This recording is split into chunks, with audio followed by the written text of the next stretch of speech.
Diretso, hindi gawa-gawa. Sa likod ng visor, may dangalang boses. Bawat salita parang kalabit ng trotter. Hindi lang specs, pati kwento ng makina. Haji ang pangalan to, ang sandata. Da Haji Motovlogs, Rev MG Paraiso. Sumisigaw ang makina sa bawat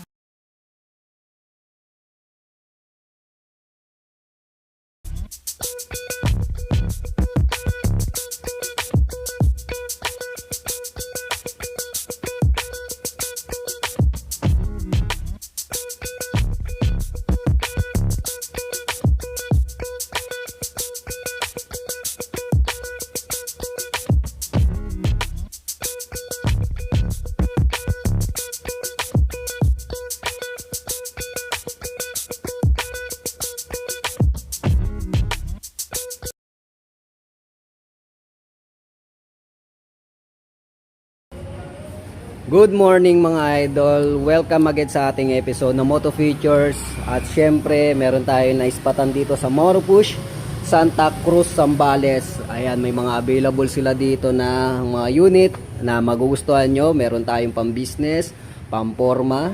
Ayan, so meron naman tayo ditong vintage 170.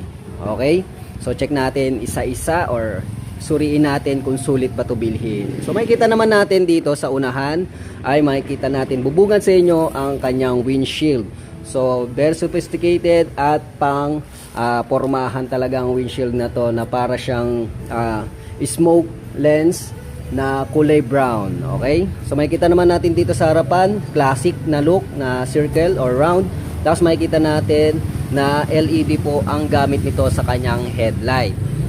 At pagdating naman dito sa baba, makikita natin yung Motopush na logo. Then makikita natin dito, meron po siyang iGet Green Experience Technology. So check na lang natin kung ano yung ibig sabihin yan. At siyempre makikita natin yung classic embossed na vintage. So vintage talaga, no, may tsura. So makikita natin yung chrome design dito. So chrome design din yung kanyang vintage logo. Okay, so parang ito ay hingahan ng hangin. Tapos pagdating naman sa kanyang signal lights, makikita natin na ordinary peanut bulb, but wait, meron po siyang daytime running light na LED. Ayan po siya. So makikita naman natin sa gilid niya yung kanyang chrome dito na design na line. Ayan, so vintage talaga. Okay, so yan yung dagdag forma. So chrome din siya dito, merong pop-up dito na design sa kanyang front fender. Tapos ang kulay nga pala nito sa kabuuan is glossy gray. Yan, kung di ako nagkakamali sa kanyang kulay. Tapos dito makikita natin ang kanyang suspension. Para siyang shock absorber, no? Meron siyang spring coil. Okay, so isa lang. Okay, so meron siyang spring coil dito na shock absorber. Tapos dual path caliper with disc brake na po siya. Tapos meron siyang guard dito na chrome ang design. Tapos mags po ang ginamit dito na silver din po. Then ang sukat ng gulong is, silipin natin, 110 by 70-12. Tapos syempre tubeless na po ito mga idol. So habang sa kabila naman makikita natin mga idol, no, ang kanyang design dito ng kanyang taillight is napaka unique at syempre vintage na vintage talaga. May pagka circle dito mga idol, and ang gamit nito is LED na po siya. Then pagdating naman sa kanyang signal lights naman is ordinary peanut bulb. At makikita naman natin syempre yung kanyang disenyo dito, napakalapad. 170cc ang kanyang displacement. So makikita naman natin sa gilid mga idol, vintage, nakalagay yung logo niya, chrome din ang kanyang kulay. So makikita naman natin sa kanyang back fender yung reflector light, so dagdag visibility sa daan. So dito naman yung kanyang back fender na mayroon naka-intact na plate holder. At makikita naman natin, no, solid din yung kanyang ginamit dito sa kanyang muffler, no, sa kabila. So meron po siyang guard dito na stainless steel, tapos maliit na muffler. Tapos nandito yung kanyang air-cooled fan. So gumagamit ito ng air cool para sa pagpapalamig ng makina. Okay, suspension naman sa kanyang likuran, gumagamit po siya ng single shock absorber, tapos with spring coil na kulay black. Then drum brake po para sa braking system. Mags po ang ginamit niya. And then may sukat po siya na gulong na 120 by 70-12 at tubeless po siya. Dito naman sa kanyang bandang gilid, makikita natin yung kanyang airbox, then yung crankcase, at mapapansin natin na wala na po siyang kickstarter. Siguro meron siyang equipped ng ACG or alternating current generator. Syempre mas malakas na hatak ng kuryente na hindi mo na kailangan pagjakan. Okay? At dito naman yung kanyang side stand and center stand. Alright? So punta naman tayo sa taas mga idol, makikita natin. Okay? So medyo ano siya, against the light. Okay? So makikita natin na kanyang console panel is halo po siya ng manual and digital. Okay? Andito yung may mga indicator yan, no? Dito sa kabila. So kung di ako nagkakamali. But anyway, classic and modern ang specs nito. At pagdating naman sa kanyang button and switches mga idol, makikita natin yung design dito na chrome din. Chrome, magkabilaan. Meron po siyang high and low, turn lights, then busina. So, ang kinaibahan dito sa kanyang button sa high and low is paganon, hindi siya paganyan. Okay? Tapos dito naman sa kabila is turn off ng headlights. Tapos meron po siya ditong hazard switch. And then electric starter button. Controls naman mga idol, meron po siyang throttle control with brake lever sa unahan at handle with brake lever para sa likuran. At para sa tanong nyo na automatic ito, syempre automatic transmission ito na kung saan napaka-convenient gamitin lalo na sa mga baguhan at lady rider. And then pagdating naman sa kanyang convenient features mga idol, makikita natin paano ba to. So ito yung susian niya mga idol para sa kanyang ignition. So simple lang, meron po siyang on and off, then lock. Okay? Ayun, magpapatulong tayo. Medyo ignorante tayo sa ano. Push nyo lang. Ay, push. Yun. Kaya moto push. Push. Okay, sige. Okay, sige. Ulitin natin. Ganun pala. So, pagka, ano, push. Uy, yun. Yan. So, ignorante lang tayo sa mga bagay na teknolohiya. So yan, but anyway, ito yung compartment niya mga idol. Para mabuksan siya, push lang ito. Kailangan naka engine cut off siya. Tapos, yun, i-push mo lang siya, magbubukas na siya. Compartment niya mga idol, makikita natin. Meron po siyang pocket dito. Then, ito siguro may mga taguan ng barya. O kaya mga ano, basta may tornilyo siya eh. So pwede mo siyang taguan anything na gusto mo. Tapos ito naman, ang kagandahan dito mga idol, meron po siyang charging port area. Meron po siyang type C. And then meron po siyang USB type charger mga idol. So dalawang option po siya. So yan. Okay, pwede ka na mag-charge anytime, anywhere. At ito naman yung kanyang seat opener. So may compartment dito, yan. So ito yan, seat opener niya to. So makikita natin yung kanyang compartment mga idol. So napakalaki mga idol. Yan. Sobrang solid. Siguro kasyang half-face helmet mga idol. At dito rin makikita yung kanyang refiller na kung saan meron po siyang alulod system. At ito yung kanyang upuan mga idol. Vintage na vintage ang kanyang kulay. So para siyang Copico Blanca style yung kulay niya. So may mga pie stitches siya. So dagdag forma.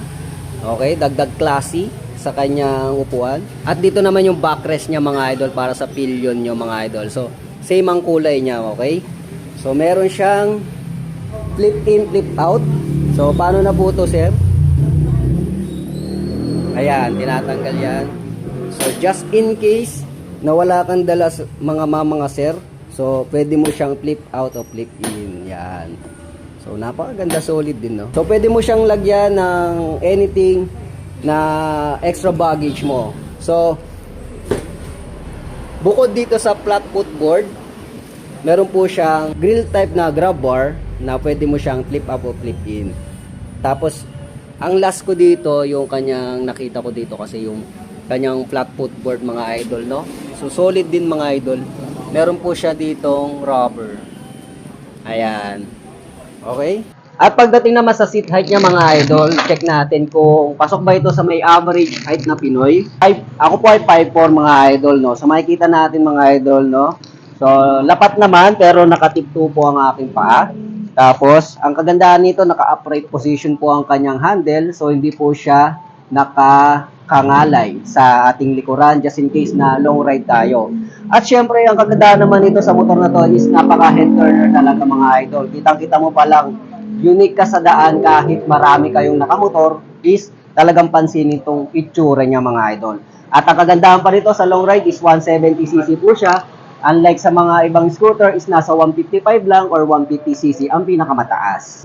At pag-usapan naman natin ang kanyang updated price regarding sa cash and installment nito via Motopush Santa Cruz, Zambales. Ang cash nito ay nasa 99,000 lamang. Meron ka ng vintage 170 na ganito kaganda. At kung kukunin mo naman ito ng installment, meron po siyang down payment na 10,000. At ang monthly installment naman nito para sa 36 months is nasa 5,194 at meron po silang available na terms na 24 and 12 months.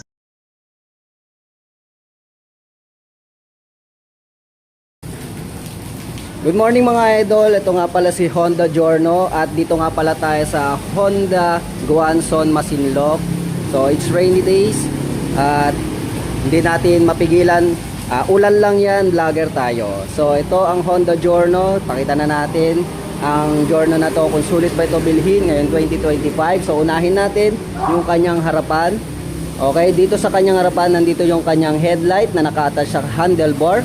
At makikita natin na meron po siyang nakalagay dito na chrome metallic pagdating sa kanyang headlight. Tapos pagdating naman dito sa headlight ay merong daytime running light. Dumagamit pala ito sa kanyang headlight ng LED. Samantalang dito naman sa mga signal lights nito is ordinary bulb. So pagdating naman dito sa kanyang baba na mga idol, nakita natin yung silver and chrome na material dito na ginamit. Then meron siyang Honda. Napaka-simple ng kanyang decals dito mga idol. At makikita naman natin yung body niya rito sa kanyang harapan mga idol, no? Malapad siya. Then pagdating naman sa kanyang front fender, makikita natin na equipped na ito ng combi brake system mga idol. So, telescopic fork po ang gamit nito sa kanyang suspension sa harapan. Disc brake with 1-pot caliper. Tapos mags po ang ginamit niya mga idol. Then yung sukat ng gulong niya is 100/90-12 and tubeless na po ito mga idol. Then pagdating naman sa likuran mga idol, makikita natin. So napakababa niya tignan dito kahit naka center stand na. Okay? Tapos bulky po ang itsura niya dito sa kanyang taillight. Makikita rin natin meron po siyang chrome design dito mga idol. Tapos LED po ang gamit niya sa taillight niya. And signal lights niya is ordinary peanut bulb. Ang gilid naman nito mga idol, makikita natin napakalapad mga idol.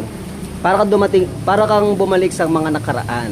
Nandito yung kanyang model name. So pagdating naman sa kanyang suspension sa likuran, ay gumagamit dito ng single shock absorber, drum brake po para sa braking system. Mags po ang ginamit niya na may sukat na gulong na 110/90-12.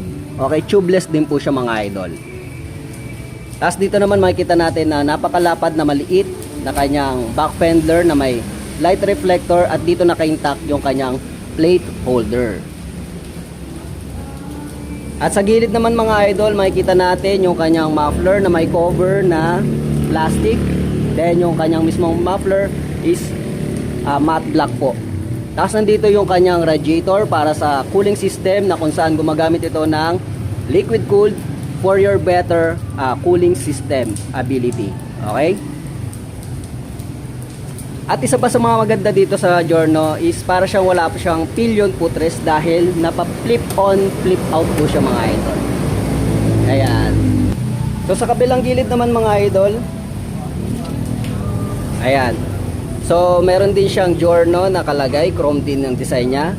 Tapos nandito yung kanyang airbox na nakalagay naman ESP Plus. So ESP Plus na po siya, meaning 4 bulbs na po siya mga idol. Ang gumagamit nito PCX, tapos yung ADV, and then yung Honda Click 160. Yan yung mga gumagamit niyan. Okay? Tapos nandito naman yung crankcase niya, naka-intact dito yung Honda. Okay?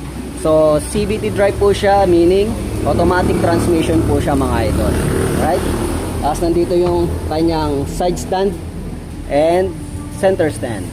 Okay? Pagdating naman sa taas mga idol, makikita natin yung kanyang side mirror na simple lang, pero dito yung chrome ang ginamit niya rito, no? So parang black and chrome yung ano nito, yung concept nito mga idol. Then pagdating naman sa kanyang panel mga idol is digital meter na po siya, parang Honda Click yung design niya. Okay? Tapos may dalawang button selector and may Honda. Tapos dito naman meron po siyang high and low, busina, then turn lights. Habang sa kabila naman, meron po siyang idling stop system. So, equipped na po siya ng idling stop system. Then, electric starter button. Tapos nandito naman yung kanyang throttle control with brake lever sa unahan. Then, ito yung hand grip with brake lever para naman sa likuran. At ang kagandahan nito, equipped na rin po siya ng park lock lever mga idol. So, just in case na magpa-park ka sa inclined o uphill road, so napakalaking tulong nito mga idol. Okay? So pagdating naman sa kanyang convenient features, unahin natin yung kanyang susian. So kitang-kita naman natin na ito ay equipped ng keyless system. So hindi ka na gagamit ng susi, remote control na lang na mayroong anti-theft and answer back system. At meron po siyang button dito na fuel and seat opener button. Okay? Then pagdating naman sa kanyang pocket, ayan. Meron po siyang cover mga idol. So safe na safe yung lock niya. Okay, hindi katulad yung iba pinupush ngayon. Ito meron siyang pindutan dito mga idol. And then meron po siyang sa mismong cover niya, meron po siyang lalagyanan ng cellphone. So para sa cellphone talaga. So ibig sabihin may charger to. So meaning may charger po siya. Yan. Okay, meron po siyang charger na kung saan pwede ka na mag-charge anytime, anywhere. Tapos meron ditong retractable hook just in case na meron kang isasabit ng kung ano-ano. So meron po siya mga idol. So pagdating naman sa kanyang flat footboard mga idol, napakalawak, no? Ayan, no? Tapos may mga minimalistic na spike dito. Okay, malaki po siya compare natin sa ibang scooter. Okay, so marami ka mailalagay na baggage dito mga idol. And then dito naman tayo sa kanyang upuan mga idol. Cover niya pa lang napaka classic na classic. So kulay niya po is brown. Tapos may mga stitches po siya and Honda logo dito. Tapos pagdating naman sa kanyang upuan, malapad na malambot ang kanyang upuan mga idol. Okay? Grab bar niya mga idol, napakalaki, no? Ayan, no? Sobrang lapad talaga ng Giorno. 1, 2, halos dalawang dangkal ko dito sa tapos panipis dito. Ayan. Okay? At pagdating naman sa seat height niya mga idol, medyo may kabigatan to mga idol. Yan. So, yan. Makikita natin na tip-toe po ang aking paa ay 5'4" in height, mga idol. Di naman po siya ganun kabigatan at di naman siya ganun kagaangan. Saktong-sakto lang, mga idol. So, pagdating naman sa footboard niya, malawak po. So, kasyang-kasya yung mga bagahe nyo. So, ito. So, sa comfort riding experience, maganda po ito, mga idol, kasi naka-upright position po ang aking handlebar. Hindi po siya nakakangalay sa likod. At pag-usapan naman natin ang presyo nito via Guanzon Masinloc mga idol, no? So si Giorno Plus ay merong cash na 103,900 pesos. And pagdating naman sa kanyang down payment, 11,800. At ang 3 years nito para sa monthly installment ay nasa 5,137 pesos.